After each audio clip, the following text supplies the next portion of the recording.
It's a regularly ignored metric, yet the frequency of your Facebook ad exposures has a critical impact to the performance of your Facebook ad campaigns, as most users need to see your ad more than one time before they're going to purchase, yet seeing it too many times could be a massive waste of money. Now, in 2020, Facebook published a study to determine what is the optimal frequency for ads. To figure this out, they looked at over 2,400 campaigns from advertisers all over the world, including North America, Latin America, and Europe. The study measured frequency against two key metrics. Number one, ad recall, which tells us how well users remember seeing your ads after 2 days of being exposed to it. And number two, more importantly, purchase intent, which tells us how likely someone is to buy from you after seeing your ads. Now, this study was a follow-up to previous studies where the Facebook measurement team learned that higher ad frequency exposure led to higher action intent from users. And this time around, they wanted to know when advertisers would start to see diminishing returns where additional ad exposures no longer improve the odds that someone is going to buy. What Facebook found was that the optimal frequency to drive action intent was a frequency of 5 ad exposures for the campaign. So users who saw a brand's Facebook ad 5 times, regardless if it was on Facebook or Instagram, they were more likely to have an intention to purchase from them. However, seeing that ad a 6th, a 7th, or 8th time didn't do too much to increase the user's desire to purchase. I'm sure you're asking yourself, how can I use this information and apply it to my Facebook campaigns so I can make a ton more money this year? Now, here's the thing.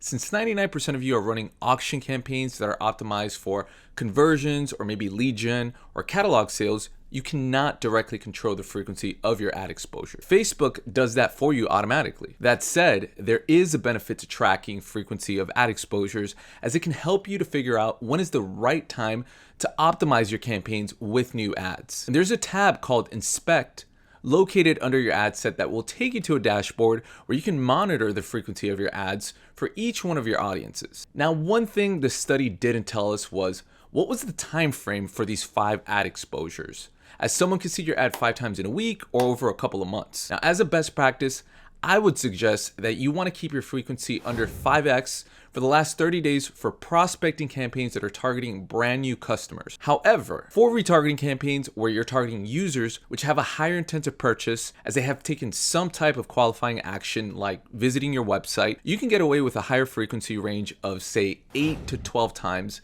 in a month and still see positive results. And if you truly want to supercharge performance of your retargeting campaigns, which we know drive the majority of conversions, you must ensure that you have at least 4 to 6 pieces of creative running at any given time to minimize creative fatigue, so that users aren't seeing the same ad repeatedly. Which leads us to one more revelation from this Facebook study. Facebook learned that creative was a crucial factor in the success of campaigns. More specifically, they said good creatives drive better results for the impressions compared to others, and bad creatives tend to plateau way faster and sooner, and in those cases, having a higher frequency didn't really do much to help the results. In fact, Facebook found that 58% of campaign success is due to creative elements within your ads, and if you're not fully confident in your existing ads, you can level up your approach with my free Facebook ads cheat sheet, which you can find linked below in the description, and it contains examples with breakdowns of what a high-performing ad needs to look like, and you can get that right now. And as always, I will see you in the next video. Peace.